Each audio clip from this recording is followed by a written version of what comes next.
Сега ще ви срещнем с една актриса, която не се влияе от ретрограден Меркурий. Каквото си пожела и намисли, това става. Мечтае да спечели конкурс за красота? Печели го. Иска да е модел? Става. Иска да пътува? Пътува. Хрумва и да е актриса? Става актриса. Успява да стигне и до холивудските звезди, като дубльорка на Мила Йовович в Хелбой, 4-та версия серия. И да си партнира с Силвестър Сталон в Рамбо Последна кръв. За шарения и живот ще ни разкаже сега актрисата Нели Чунчукова. Здравей, добре дошла. Колежке, здрасти. Здравейте. Не, много си красива колежке. Благодаря. Сега тези конкурси за красота, които са записани някъде в началото на биографията ти, как и защо се яви на тях? Ами, първоначално от идеята беше да пробвам нещо ново и различно, да се заиграя с невъзможното, защото аз бях тинейджър, който ходеше с широки дрехи, без грим, къса кадрава коса. Случвало ми се да ме сбъркат за момче 2-3 пъти. Бунтарче. Абсолютно да, бунтарски настроен тинейджър. А защо, извинявай, се държеше по този начин? Ами, просто така ми влияеха хормоните. А и по принцип съм бунтарски настроен към някои неща в света, така че... И това хлапе, ти си бя тинейджърка тогава, на колко беше? На 18 спечелих. Исках да пробвам нещо ново, различно, да докажа, че няма невъзможни неща, всичко може да стане. Но истинското ми мнение за конкурсите за красота е, че са обидни за жените и са доста... За мен е глупава идея. Но на този етап от живота ми бях ентусиазирана. И стана мис Пазарджик. И станах мис Пазарджик, да. А после си завила на още един конкурс. Не, първия беше мис Изюква гимназия и после мис Пазарджик, така че само два. А с какъв тип момичета се засече на тия конкурси? Момичетата бяха нормални, нямаше някакви... После от моделите имаше повече изцепки, така да кажем. Когато тръгна да моделстваш по света ли? Да. Ти си била на едно и две места, и по Милано, и по други модни столици. Била си на ревюта на големи фирми. А как тръгна? Ами, първоначално спечелих конкурс за модели, подписах договор с модна агенция и така се случиха нещата. Появиха се възможности да пътувам на места, където можех само да си мечтая по това време. Нямаше как да откажа такава възможност. И на какви изцепки си се нагледала? Ами имаше момичета, да, които не бяха особено интелигентни. Не искам да обиждам, нали, никой, но имаше много забавни неща. Миналата седмица ни гостува Кристина Верославова, твоя колежка и по линия на моделството, и по линия на актьорската кариера. Да, и тя сподели, че нещо, което сме чували и от други модели, че в крайна сметка хич не е лъскав този живот. И може да е много труден и много нараняващ, предвид, че е свързан с това непрекъснато да се сблъскваш с откази. Освен, че тичаш от кастинг на кастинг, живееш сама някъде или с някакви хора, които не познаваш. За теб как беше моделския живот от тази му гледна точка? Ами, в началото много се впрягах от всеки отказ, от всяко не. После осъзнах, че това е част от професията и не трябва да го гледам толкова емоционално, да го преживявам толкова драматично. Тоест нищо лично?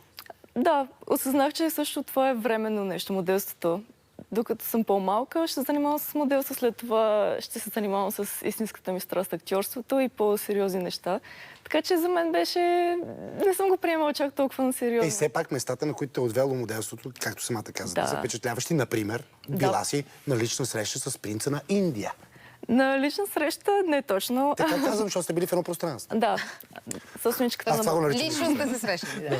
Собственичката на модната агенция имаше рожден ден и те са приятели, така че тя го беше поканила и се запознахме с него. Като как е принца на Индия?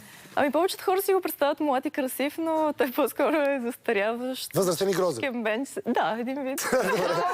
Това да беше много мило. Знам, че го си. Ти си майстор. Той няма да гледа предаването, така че да се притеснява. няма проблема. Добре, ти казваш, че си буквално влюбена в Индия. Какво толкова ти хареса там? Не знам, аз си спомням, че когато бях малка, имах касичка с индийско слънче и си мечтаях някой ден да отида там. Беше супер невъзможно, обаче така се стекоха обстоятелствата, че в крайна сметка отидох и Индия е много специално място за мен, защото ми се случваха невероятни неща. Разкажи една история, какво се случи. Просто енергията на мястото е прекрасна. Хората са невероятни, изключително позитивни и слънчеви. Дори тези, които живеят на улицата, са благодарни за това, което имат, а ние се оплакваме от най-малкото нещо. Много неща. Яздих индийски слон, посетих Тадж Махал. Тадж Махал красиво ли? Много е красиво, да. А няма ли твърде много хора, които да развалят тази красота? Ами, аз бях отишла в сезон, когато нямаше чак толкова много хора, но наистина не ми пречеше. Обикаляхме по различни храмове, енергийни места. Наистина, за мен как енергийно се прехвърли тогава ти към своята мечта, актьорското майсторство? Как направи този преход? Какви бяха преди стъпки? Ами аз си спомням, за първи път отидох на снимачната площадка като статист и още тогава. Купи бисквити за минимум 4 лева. Регистрирай касовата бележка на game.milka.bg и участвай за награди. Виж повече на сайта. Ето пак. Черно или червено. Черно или... Този път ще или пък не. Какво го мислиш ще стане? 4 в линия. Добре. Аха. Естествено. Имаш 100 такива. Гредали. 5 поредни! Winbet. Вече играеш.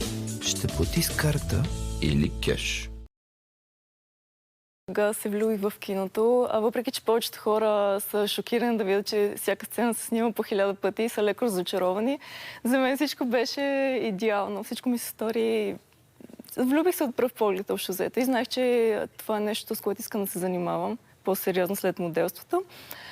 Изкарах курс по кино-актьорско майсторство и сега съм си повече в България. От 2018 и пътувам само когато имам ангажименти в чужбина. Кога ти бяха първите срещи с големите холивудски актьори и как се случи така ти да бъдеш дубльор на Мила Йовович? Както знаете, за да си дубльор трябва да имаш подобна височина, цвят на кожата, да изглеждаш по подобен начин, така че... Да, и двете имате сини очи, и двете сте хубави. Да, благодаря. И така се случи срещата с Мила Йовович. И разкажи ни малко повече за ангажимента сам по себе си. Това предполагам, че е голямо треперене си му изтреперила. Да, покрай тези снимки, защото е висока топка. Да, аз бях изключително развълнувана всеки път, когато се появяваше на снимачната площадка, ми блестяха очите, защото наистина тя ми беше идол като тинейджър. За мен беше много, много специална. Успяхте ли да пообщувате? Да, тя е много приятелски настроен човек, много отворен. Всеки път ме поздравяваше, говорихме си. Наистина беше много специална за мен. Помогна ли ти по някакъв начин да свършиш Да, се питах работата за актьорски съвети и така нататък. И, например, тя какво ти каза? Нещо, което си запомнила? Малко клиширно звучи, но че човек трябва да вярва в мечтите си и да не се отказва. Общото, да. И така. И после Силвестър Сталон. Искам сега за Слай да разбера. Какво става? Така, Слай е много силна личност, много респектираща, знае какво иска, държи всичко под контрол и да се случва по неговия начин. Той беше и режисьор на филма. Не официалния, но истински режисьор на филма. Неговия начин в какво се изразяваше? Имаш ли нещо, което ти направи впечатление, че... Общо взето режисьора казваше как да се случат нещата, Слай идваше и променяше абсолютно всичко. Не, няма да е така. Така ще. Да, повечето хора много му се дразниха, но на мен беше интересно. А дружелюбен ли е? Не бих казала, че е много дружелюбен. Резервиран. Да, има студена преграда, която. Но когато трябваше да правя моята сцена, той дойде при мен и ми каза, нали, как иска да се получи, което беше специален момент и разказвах... Има да си личи на път си от Силвестър Сталон. Да, разказвах после месец след това на приятели и роднини за случката. Беше специално за мен. Сигурно го е забравил веднага той, но както и да е. Не е изключено. Да. Сега повече не чуваш като актриса или като модел си чувала повече не? Защото и в двете случаи се на кастинги ходи. Да, аз вече съм свикнала с нето, но мисля, че с моделството е повече. Там сякаш, да. Прекалено много момичета, искат да са модели. На кастингите има 1000-2000 момичета. Ужас. Много е зле. Да. Но ти си толкова калена, че за тебе вече наистина това няма. Да, съм претръпнала вече, нето не ми прави впечатление. Приемам го по-философски, че е за добро. Заснема си и първия си авторски филм. Той какъв е, за какво е? Значи, любовна история.